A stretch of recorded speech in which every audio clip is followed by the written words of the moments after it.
Salamullahi ta'ala alaikum warahmatullahi wabarakatuh. Alhamdulillahi rabbil alamin. Wassalatu wassalamu ala ashrafil anbiya'i wal mursalin. Sayyidina wa nabina maulana Muhammadin bil qasimil amin. Wa ala alihi wa sahbihi ajma'in. Subhanaka la ilma lana illa ma'allamtana innaka antal alimul hakim. Amma ba'd. Qala al-mu'allif rahimahullahu ta'ala wa nafa'ana bihi wa bi'ulumihi fid daraini amin. Al-hadith al-thalith wal 20. Alhamdulillah kita sudah memasuki hadis yang ke-23 min jawami'il khair. Bahasan kita kali ini adalah sekumpulan kebaikan-kebaikan yang dimention menjadi satu hadis di dalam hadis ini. Insya Allah kita akan bahas satu persatu. By the way, besok insya Allah saya akan kembali ke pondok, ke Cianjur. Salah satu doa yang harus teman-teman panjatkan adalah ketika saya sudah balik ke sana, waktu saya tentu saja lebih banyak saya manfaatkan untuk saya sendiri yang ngaji ke Syekh. Takutnya kayak kemarin 2 minggu apa 3 minggu berturut-turut saya gak upload, 3 episode berturut-turut saya gak upload, jadinya telat. Salah satu doa yang harus teman-teman panjatkan adalah semoga di sana saya punya waktu untuk shoot video lalu saya upload di Mata Nakra ini. Insyaallah ta'ala. Oke, kita baca dulu seperti biasa. An Abi Malik al-Harith ibn Asim al-Ash'ari radhiyallahu anhu qala Rasulullah sallallahu alaihi wasallam at-tuhuru syatrul iman. Ada ulama yang bilang bukan at-tuhur tapi at-tahur, ya, syatrul iman. Walhamdulillahi tamla'ul mizan wa subhanallahi walhamdulillahi tamla'ani aw tamla'u ma baina as-samawati wal ard. Was-salatu nurun was-sadaqatu burhanun was-sabru diya'un wal Qur'anu hujjatun laka aw 'alaik. Kullun nasi yaghdu faba'i'un nafsah famu'tiquha aw mubiquha. Rawahu Muslim. An Abi Malik al-Harith ibn Asim al-Ash'ari radhiyallahu anhu qala. Dari Abi Malik sebagaimana yang teman-teman tahu, apa kemarin namanya? Kunyah Abu Bakar. Pokoknya yang diawali dengan Abu atau Ummu itu namanya kunyah. Oke? Kunyah. Ingat itu. Nanti saya tanya kalian lupa. Apa namanya? Ya, kunyah. Abu Bakar, Abu siapa, pokoknya segala macam hal yang diawali dengan Abu atau Ummu itu disebut dengan kunyah. Lanjut. Nama asli beliau siapa? Al-Harith bin Asim. Sebenarnya ini adalah nama yang diperdebatkan oleh para ulama hadis. Ada yang bilang nama aslinya bukan Al-Harith ibn Asim, ada yang bilang Amir Al-Ash'ari Al-Yamani, ada yang bilang dengan beberapa versi-versi. Yang jelas beliau lebih dikenal dengan kunyah beliau yaitu Abu Malik Al-Harith ibn Asim Al-Ash'ari radhiyallahu anhu. Beliau adalah salah satu sahabat Rasulullah sallallahu alaihi wasallam. Hadis yang telah beliau riwayatkan itu tidak sebanyak sahabat-sahabat yang kita sebut sebelumnya, hanya 27 hadis, tapi diriwayatkan oleh para ulama-ulama hadis yang begitu banyak, masuk ke dalam kutubus sittah. Kalau tidak salah semuanya bahkan Imam An-Nasai, Imam Abu Dawud, Imam Ibn Majah, Bukhari, Muslim dan lain-lain. Kemudian beliau diwafatkan oleh Allah Subhanahu wa taala pada masa kekhalifahan Sayyidina Umar ibn al-Khattab radhiyallahu an. Disebabkan apa? Disebabkan karena wabah, karena ta'un, ya, Covid di masa itu. Wallahu a'lam kayak apa bentuknya, cuman beliau wafat karena ta'un. Beliau juga merupakan salah satu sahabat yang hadisnya juga diriwayatkan oleh sahabat yang lain. Jadi kemarin kita kan sempat mention bahwa ada beberapa tabaqat, ada beberapa generasi. Generasi yang pertama adalah sahabat, setelah sahabat ada tabi'in, setelah tabi'in ada tabi'it tabi'in. Nah, hadis itu biasanya diriwayatkan kan begini. Pertama yang ngomong adalah Rasulullah. Rasulullah kemudian menjelaskan itu ke satu sahabat. Nah, satu sahabat ini biasanya menjelaskan ke generasi setelahnya. Siapa? Tabi'in. Tabi'in kemudian akan menjelaskan hadis yang didapatkan tadi dari ini, dijelaskan ke generasi setelahnya. Siapa? Tabi'it tabi'in. Tapi ada beberapa jenis hadis yang hadisnya itu kemudian satu sahabat mengajarkan satu sahabat yang lain, satu sahabat menjelaskan ke sahabat yang lain. Sahabat Abu Bakar contohnya ngasih tahu hadis ke sahabat Umar. Umar nanti ngasih tahu ke siapa? Ngasih tahu ke Utsman. Utsman ngasih tahu ke siapa? Ngasih tahu ke Ali radhiyallahu anhum ajma'in. Nah, sama beliau ini juga sempat meriwayatkan hadis di mana hadisnya itu kemudian diriwayatkan oleh beberapa sahabat. Salah satunya adalah sahabat yang kita sebut di episode kemarin, yaitu siapa? Sayyiduna Jabir bin Abdullah radhiyallahu anhuma, dan tentu saja oleh beberapa sahabat-sahabat yang lain. Apa ucapan beliau? Qala Rasulullah sallallahu alaihi wasallam, Rasulullah sallallahu alaihi wasallam bersabda, "At-tuhuru syatrul iman." Bersuci itu sebagian dari iman. Bersuci ini tentu saja ada beberapa versi. Kalau misal kita tarik ke dalam versi bahasa, makanya maksud bersuci di sini adalah bersih-bersih, ya pokoknya bersih, rapi dan sebagainya. Tapi kalau yang dimaksud di sini mungkin adalah dalam batasan syariatnya. Yang dimaksud apa? Suci dari hadas kecil yang kita sebut sebagai wudu, atau suci dari hadas besar yang kita sebut sebagai mandi wajib. Ya, bersuci dari hadas kecil dan bersuci dari hadas besar. Nah, apabila kita kategorikan di sini bersuci dari hadas kecil dan hadas besar, maka ia tentu saja merupakan sebagian dari iman. Kenapa ianya menjadi sebagian dari iman? Pertama, pemaknaan iman ini sebenarnya ada banyak, teman-teman. Iman ini kadang-kadang ya sebagaimana yang kita sebut di episode kemarin. Kemarin saya sempat bahas mengenai iman sedetail mungkin di episode saat kita ngebahas tentang ketika para sahabat waktu itu bertemu dengan malaikat Jibril menyerupakan dirinya menjadi seorang manusia, bla bla bla dan sebagainya, yang silakan teman-teman cek, ada di episode sebelumnya ya, di episode awal-awal Arba'in Nawawi, silakan teman-teman cek. Nah, salah satu di antara sekian banyak makna iman juga kadang-kadang bermakna apa? Bermakna, nih catat, bermakna apa? As-shalah. Kadang-kadang iman itu salah satu maknanya adalah salat. Mana dalilnya? Allah Subhanahu wa taala berfirman dalam Al-Qur'an, "Wa ma kana Allahu liyudhi'a imanakum." Dan Allah tidak akan pernah mau menyia-nyiakan iman kalian. Iman di situ dimaksud oleh para ulama ahli tafsir adalah salat. Jadi di sini dimaksud adalah bersuci. Tentu saja bahasan yang akan saya sebut di sini adalah bahasan yang paling populer. Dan tentu saja pemaknaan hadis itu sangat kompleks dan beda ulama nanti beda lagi penafsirannya. Dan ini merupakan salah satu penafsiran yang sekiranya bisa memudahkan teman-teman sekalian untuk memahaminya. Nanti kalau semisal teman-teman menemukan makna yang lain, ya ojo protes nang kono, ojo protes nang kene mawon. Ya begitu. Jangan protes di sana, ya jangan protes di sini juga. Karena tentu saja penafsiran itu berbeda-beda di antara para ulama. Kecuali nanti kalau misal ngawur, baru protes. Contoh ngawurnya gimana? At-tuhuru, maksudnya di sini adalah bukan bersuci, tapi maksudnya adalah terbang itu sebagian dari iman. Itu kan ngawur. Nah, jadinya selama tidak ngawur dan masih dalam batas wajar, ya gak usah diprotes. Begitu teman-teman. Karena tentu saja penafsiran dan pembahasan di antara para ulama itu panjangnya luar biasa. Walhamdulillahi tamla'ul mizan. Nah, dan alhamdulillah ini tamla, memenuhi timbangan. Timbangan apa? Timbangan amal kalian di sisi Allah Subhanahu wa taala nanti. Di dalam hadis Rasulullah sallallahu alaihi wasallam ada beberapa kali disebutkan mengenai timbangan itu. Dua kalimat, di mana dua kalimat itu sangat ringan di mulut tapi sangat berat di timbangan. Apa? Subhanallah bihamdi subhanallahil azim, ya. Subhanallah bihamdi subhanallahil azim. Itu merupakan dua kalimat yang berat sekali di timbangan. Dan tentu saja bukan itu saja, ada beberapa jenis amalan-amalan lain. Salah satunya adalah mengucapkan alhamdulillah. Di hari pertimbangan nanti, pertimbangan amal kita itu membutuhkan banyak sekali amalan-amalan untuk membuat amal kebaikan kita itu lebih berat. Dan ada banyak sekali cheat, ya, kode cheat yang telah dijelaskan oleh Rasulullah Sallallahu Alaihi Wasallam kepada kita. Salah satu dari sekian banyaknya kode cheat yang diajarkan oleh Rasulullah kepada kita adalah ini, lafaz alhamdulillah. Ucapkan alhamdulillah itu langsung nambah berat gitu. Amalan timbangan kita nanti di akhirat langsung berat.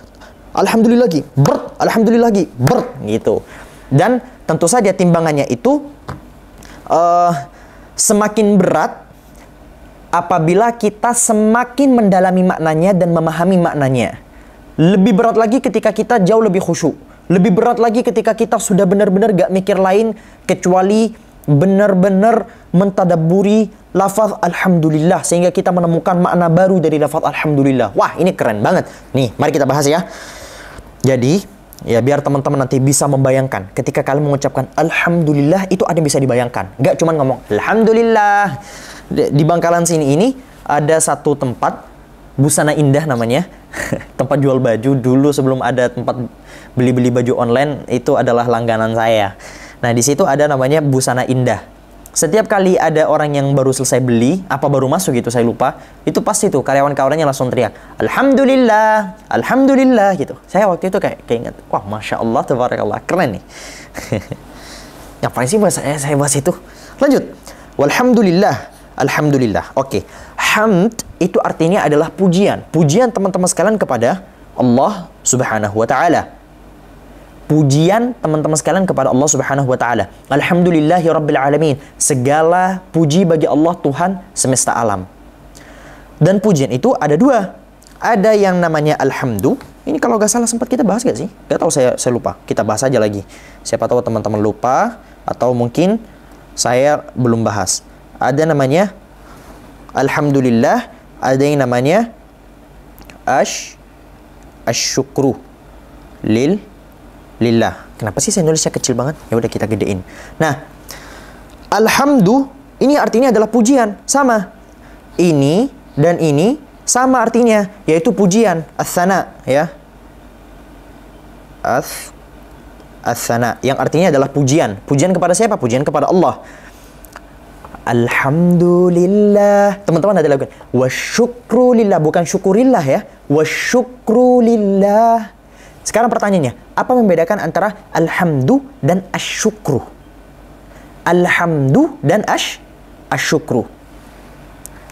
Alhamdu adalah sebuah pujian terhadap segala aspek dari orang yang sedang kita puji. Entah aspek itu kemudian bermanfaat untuk kita atau mengenai kita langsung atau tidak. Contohnya, gimana? Bentar. Begini.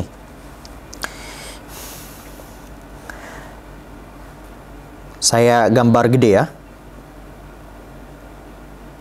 Ini begini. Ini begini. Nah, alhamdulillah di sini. Di sini asyukru. Oke? Paham ya? Setiap syukur itu pasti adalah hamd. Tapi tidak setiap hamd itu adalah syukur. Kenapa? Karena hamd ini meliputi pujian pada sifat-sifatnya atau perbuatannya. Entah sifat atau perbuatan itu mengenai kita langsung atau tidak. Contohnya sebagaimana saya contohkan tadi, kita memuji Allah atas kebesarannya. Atau kita memuji manusia atas ketampanannya. Lebih enak kita pakai. Karena Allah itu tentu saja sifat-sifatnya akan mengenai kita semua. Kita bahas manusia sekarang. Saya memuji siapa namanya? Jeffrey Nicole. Karena apa? Karena ketampanannya. Apakah ketampanan Jeffrey Nicole ini mengenai saya? Apakah ketampanan Jeffrey Nicole ini bermanfaat untuk saya? Gak ada manfaatnya untuk saya. Makanya itu disebut pujian. Tapi perbuatan baiknya Jeffrey Nicole ke saya, ketika saya memuji perbuatan baiknya Jeffrey Nicole ke saya, itu lebih tepat dibahasakan dengan bahasa syukur. Saya memuji Jeffrey Nicole karena dia ngasih duit ke saya 100 juta. Jadi, bahasanya adalah bingung, Rek. Bentar. Saya ini alhamdu itu adalah pujian yang kita lemparkan kepada seseorang, kepada sosok, entah pada sesuatu yang bermanfaat untuk kita atau tidak. Jadi dua-duanya. Sedangkan syukur itu adalah sesuatu yang bermanfaat untuk kita. Nah, begitu aja. Paham ya? Paham. Please paham. Kalau nggak paham, saya nanti seliding kepala saya karena bodoh dalam menyampaikan ini. Doakan saya agar saya diberikan kemampuan oleh Allah Subhanahu wa Ta'ala, kemampuan untuk mengajar dengan baik. Jadi, kita ulang lagi ya. Alhamdu adalah pujian yang kita tembakkan kepada sosok atas sifatnya atau perbuatannya, di mana sifat atau perbuatan itu bisa saja bermanfaat untuk kita atau tidak. Sedangkan syukur itu adalah pujian yang kita tembakkan kepada seseorang karena perilaku yang betul-betul bermanfaat untuk kita. Kalau perilakunya tidak bermanfaat untuk kita, sifatnya tidak bermanfaat untuk kita, maka itu tidak bisa disebut sebagai syukur. Maka kita ulang lagi, setiap syukur itu pasti hamd, tapi tidak setiap hamd itu syukur. Dah. Pusing bro, pusing. Jelasinnya pusing. Lanjut. Wa subhanallahi walhamdulillahi tamla'ani atau tamla'u ma bainas samawati wal ard. Wa subhanallah, ya, maha suci Allah, walhamdulillah, dan alhamdulillah, tamla'ani, ini memenuhi kedua-duanya, au tamla'u, atau memenuhi satu kalimat tadi itu. Ma bainas samawati wal ard. Memenuhi apa? Memenuhi pahalanya. Andai kata kita bentukkan atau kita bayangkan, kita gambarkan pahalanya orang yang mengucapkan subhanallah walhamdulillah, ini mampu memenuhi langit dan bumi.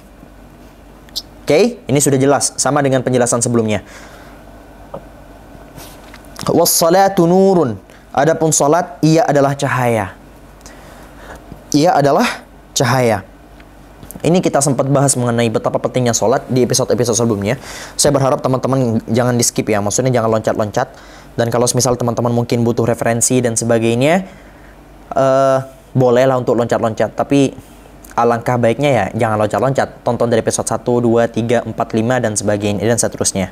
Ya, wassalatu nurun. Adapun salat ia adalah cahaya. Cahaya untuk apa? Cahaya untuk menerangi hati kita. Cahaya untuk menerangi jiwa kita. Cahaya untuk menerangi fisik kita sehingga kita jauh lebih enak dipandang oleh orang lain. Ada orang nggak ganteng, ada orang nggak cantik, tapi ngademin gitu. Salah satu penyebabnya apa? Salat. Tapi nggak semua orang salat kan adem wajahnya. Ya, makanya salat itu ada dua. Ada salat ya sekedar sholat untuk meruntuhkan kewajiban. Ada orang yang sholat tapi dia betul-betul menghayati makna sholatnya. Dia betul-betul meresapi makna sholatnya. Nah, ya, cahaya itu hanya akan muncul pada orang-orang yang sholat dengan cara seperti itu. Di dalam Al-Quran Allah Subhanahu wa Ta'ala berfirman, Inna sholata tanha 'anil fahsya'i wal munkar. Sesungguhnya sholat itu betul-betul mencegah perbuatan buruk dan kemungkaran, ya. Tapi banyak orang sholat, cuman ya gimana, dia tetap berzina, dia tetap mencuri, dia tetap mabok. Lihat dulu sholatnya. Apakah sholatnya adalah sholat yang betul-betul diharapkan? Atau mungkin sholatnya ya sholat fast and furious? Atau sholat hanya sekedar biar kewajibannya jatuh aja? Nah, yang dimaksud di sini adalah sholat itu bisa menjadi cahaya ketika teman-teman betul-betul meresapi makna sholatnya. Tidak hanya sekedar sholat ala fast and furious itu yang begitu cepat. Was-sadaqatu burhanun. Adapun sedekah, ia adalah burhan, ia adalah bukti nyata. Ya, dalilun ala sidqil iman. Ia adalah bukti nyata atas jujurnya keimanan seseorang. Kenapa? Karena sedekah ini betul-betul sulit. Sulit bagi orang-orang untuk mau mengeluarkan duit dari hartanya murni untuk Allah Subhanahu wa Ta'ala. Sulit karena orang-orang munafik biasanya itu pelit terhadap harta yang dia miliki. Maka sering-seringlah bersedekah. Apalagi sedekah wajib. Sedekah ini kan ada dua. Ada sedekah wajib, yaitu zakat. Zakat itu ada banyak. Ada zakat mal, zakat fitrah, dan sebagainya. Ada juga yang sifatnya sedekah sunnah. Ini tentu saja nanti ada klasifikasi panjangnya. Kita akan bahas nanti ketika kita sudah memasuki bab fikih nanti insyaallah ya. Intinya sedekah itu betul-betul adalah sesuatu yang sangat amat baik. Bahkan ini sedekah merupakan salah satu amalan yang betul-betul diharapkan oleh saudara-saudara kita yang telah mati hari ini, yang telah wafat hari ini. Was-sabru diyaun. Adapun sabar merupakan cahaya. Nah, di sini ada bahasan panjang di antara para ulama. Di sini diya artinya cahaya, nur ini cahaya. Bahasa Arab itu memang begitu. Kadang-kadang ada 2 atau 3 atau 4 atau 5 kalimat yang semua maknanya itu satu. Tapi tentu saja esensi dari maknanya itu betul-betul berbeda. Kayak cinta contohnya. Dalam bahasa Arab cinta itu disebutkan lebih dari 10 kalimat, 10 kata. Dan semua itu kalau cuma sekedar suka gimana? Kalau sukanya lebih dalam dikit apa? Kalau sukanya sampai bikin pusing apa? Kalau sukanya betul-betul sampai bikin getar apa? Itu nanti ada klasifikasinya tuh cinta tuh. Sama seperti ini. Nur cahaya, diya juga cahaya. Nah, ada bahasan panjangnya di antara para ulama ahli lughah, ahli bahasa. Ada yang bilang bahwa nur itu adalah cahaya yang gak ada panasnya. Cahaya yang adem. ya, cahaya yang adem. Sedangkan dia adalah cahaya yang disertai rasa panas, kayak api contohnya. Itu dia. Api itu dia. Cahaya disertai hawa panas. Kenapa? Karena sabar itu betul-betul susah. Berbeda dengan sholat yang gampang. Harusnya kan begitu. Sholat itu kan harusnya gampang. Sholat itu harusnya gampang. Harusnya saya bilang itu harusnya. Nah, di sini sabar itu berat.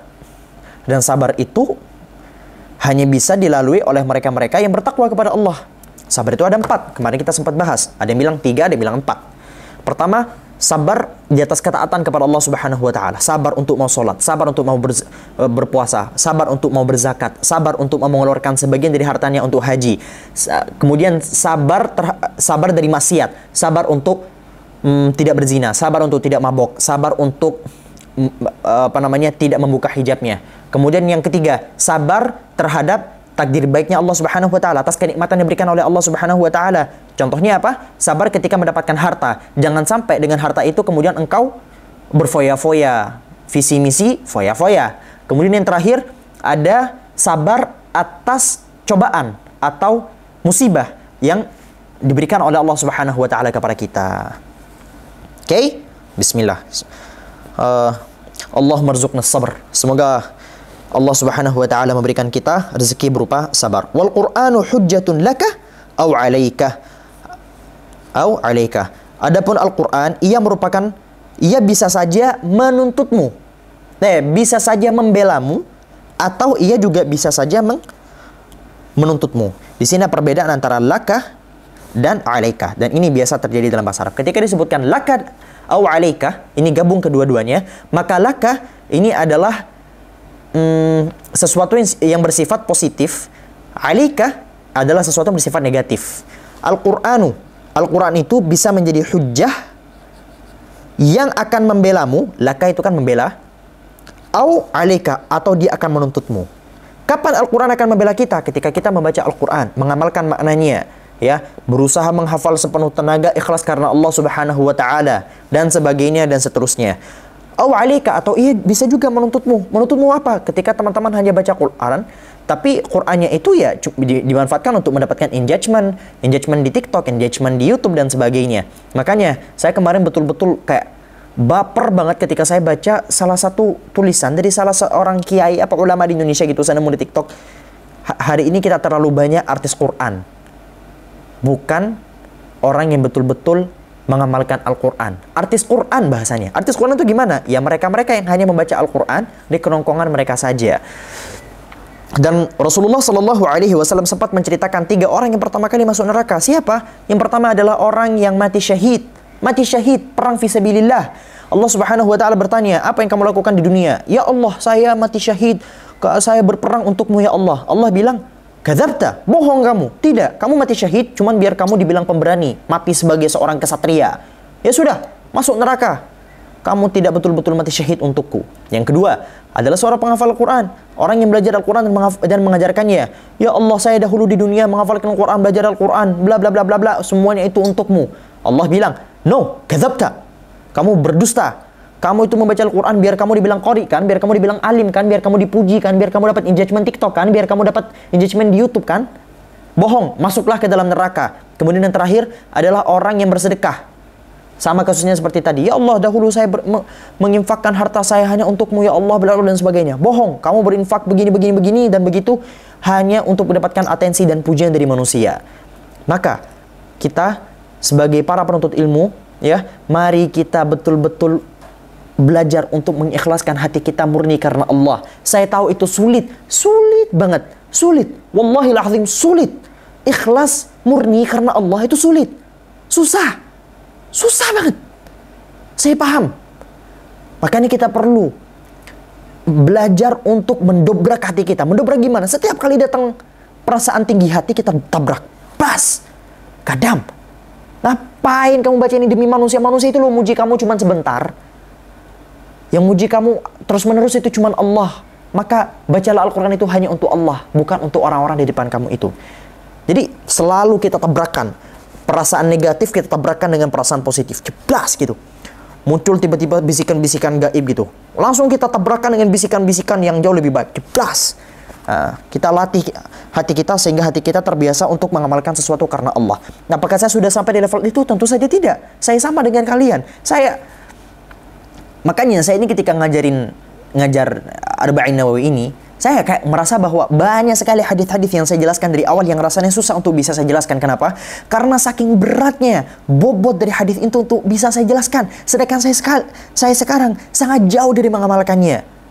Cuman ya, tetap saya selalu keingat dengan kalam Imam Hasan Al-Basri. Andai kata nasallallahu alaihi wasallam, andai kata orang yang berdakwah, orang yang mengajar itu harus menunggu sempurna dulu, niscaya gak ada satupun orang yang berhak untuk mengajarkan sesuatu kecuali para nabi dan rasul. Maka yuk kita sama-sama belajar untuk mengikhlaskan semua amalan kita untuk siapa? Untuk Allah Subhanahu wa taala. Kullun nasi yaghdu faba'i'un nafsah. Setiap seseorang melakukan sesuatu itu pasti seakan-akan dia itu menjual dirinya sendiri, Entah famutiquha, entah dia membebaskan dirinya sendiri sehingga dia masuk surga, mendapatkan keamanan dari Allah. Dengan cara apa? Dengan cara beramal baik, beramal saleh, menjadi pribadi yang jauh lebih baik, menjadi orang yang positive vibes dan sebagainya. Au mubiquha, atau dia justru membelenggu dirinya, ya, atau dia justru malah membelenggu dirinya, ya, sehingga dia dimasukkan oleh Allah ke dalam neraka, sehingga dia kemudian mendapatkan azab yang begitu pedih. Kenapa? Karena dia pengen jadi cogil, karena dia ingin melakukan amalan-amalan yang dibenci oleh Allah Subhanahu wa taala, yang tidak diridhai oleh Allah dan Rasulnya. Maka mari kita berdoa kepada Allah Subhanahu wa taala agar kita senantiasa berada di atas hidayah, kita senantiasa dekat dengan Allah Subhanahu wa taala, dekat dengan Rasulullah, dekat dengan orang-orang dicintai oleh Allah dan Rasulnya. Rawahu Muslim, hadis tadi diriwayatkan oleh Imam Muslim. Hadza wallahu subhanahu wa ta'ala a'lamu bis-shawab. Subhanakallahumma bihamdika asyhadu an la ilaha illa anta astaghfiruka wa atubu ilaik. Wassalamu alaikum warahmatullahi wabarakatuh. Bye bye.